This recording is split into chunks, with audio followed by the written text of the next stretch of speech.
Hello everyone, আসসালামু আলাইকুম। Welcome to my channel Shifa's kitchen. আজকে আমার রেসিপি চমচম পিঠা। তাহলে চলুন চলে যাওয়া যাক মূল প্রস্তুত প্রণালীতে। প্রথমেই দিয়ে দিব একটা প্যানে নারকেল কোড়া 2 কাপ, খেজুরের গুড় 1 কাপ।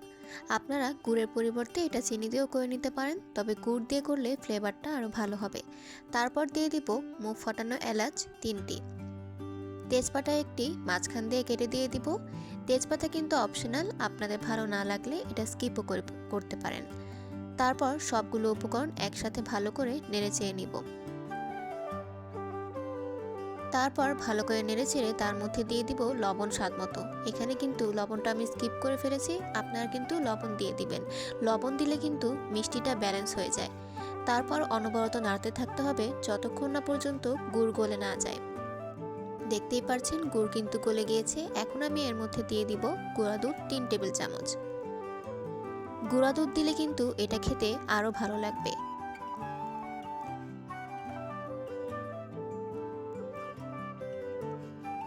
গুঁড়া দুধ দেওয়ার পর এটা আবারও ভালো করে নেড়েচেড়ে নিতে হবে। দেখতেই পাচ্ছেন পিঠার পুরটা কিন্তু একদম রেডি হয়ে গিয়েছে।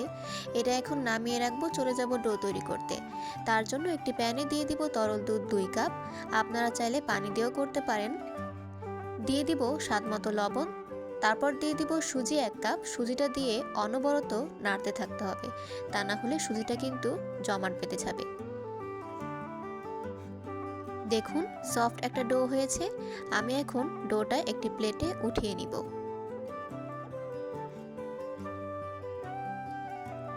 দেখতেই পাচ্ছেন ডোটা কতটা সফট হয়েছে। এটা কিন্তু আপনারা হালকা গরম অবস্থায় মেখে নেবেন। ডো ভালো করে মথে নিতে হবে। দেখতেই পাচ্ছেন ডো কিন্তু রেডি। এবার চলে যাব পিঠা তৈরি করতে। ডো থেকে ছোট ছোট লেচি করে নিয়ে নিতে হবে। 2 হাতে হালকা তেল মেখে নিয়ে 2 হাতের সাহায্যে গোল করে চেপে চেপে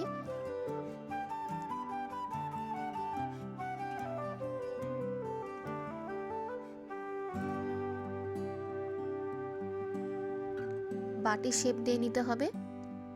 দেখুন আমি কতটা মোটা করেছি। আপনারা বেশি মোটাও করবেন না, বেশি পাতলাও করবেন না। বেশি মোটা হলে খেতে ভালো লাগবে না। তারপর এর মধ্যে দিয়ে দিব নারকেলের পুর। নারকেল পুর দিয়ে ভালো করে চেপে চেপে মুখ বন্ধ করে দিব।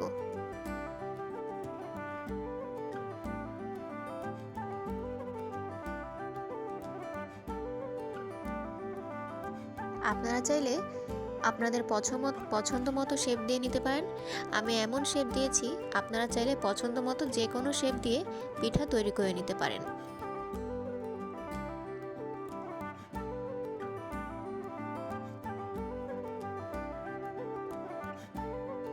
দেখতেই পাচ্ছেন আমি এরকম শেপ দিয়ে সবগুলো পিঠা তৈরি করে নিব। তারপর চলে যাব পিঠা ভাপতে নিতে।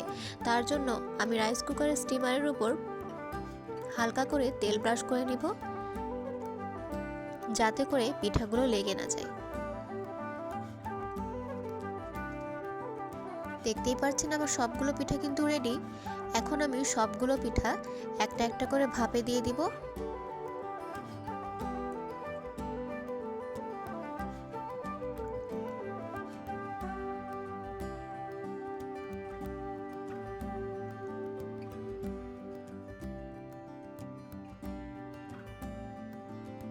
এই পিঠাগুলো কিন্তু খেতে খুবই মজা হয়। আপনার কিন্তু অবশ্যই বাসায় ট্রাই করে দেখবেন। বাসায় ট্রাই না করে দেখলে কিন্তু একদমই বুঝতে পারবেন না যে কতটা মজা হয় এই পিঠাগুলো খেতে। এরপর আমি ঢেকে দিব।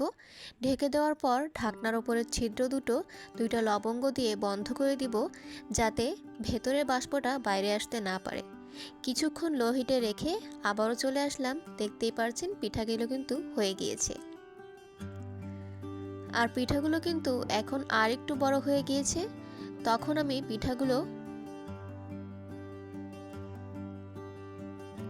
পিঠাগুলো গুঁড়া দুধে গড়িয়ে নেব। আপনারা চাইলে এখানে নারকেলের গুঁড়া অথবা মুড়ির গুঁড়া দিয়ে গড়িয়ে নিতে পারেন। আমি সবগুলো পিঠা এভাবে গড়িয়ে নিব। দেখতেই পাচ্ছেন আমার পিঠা কিন্তু একদম রেডি। দেখতে কিন্তু ভীষণ লোভনীয় হয়েছে এবং সুন্দর হয়েছে। দেখুন পিঠাটা কতটা সফট হয়েছে।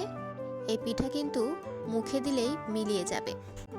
আমার এই রেসিপিটি যদি আপনাদের ভালো লেগে থাকে তাহলে অবশ্যই আমার চ্যানেলটিকে সাবস্ক্রাইব করে আমার পাশেই থাকবেন। ধন্যবাদ।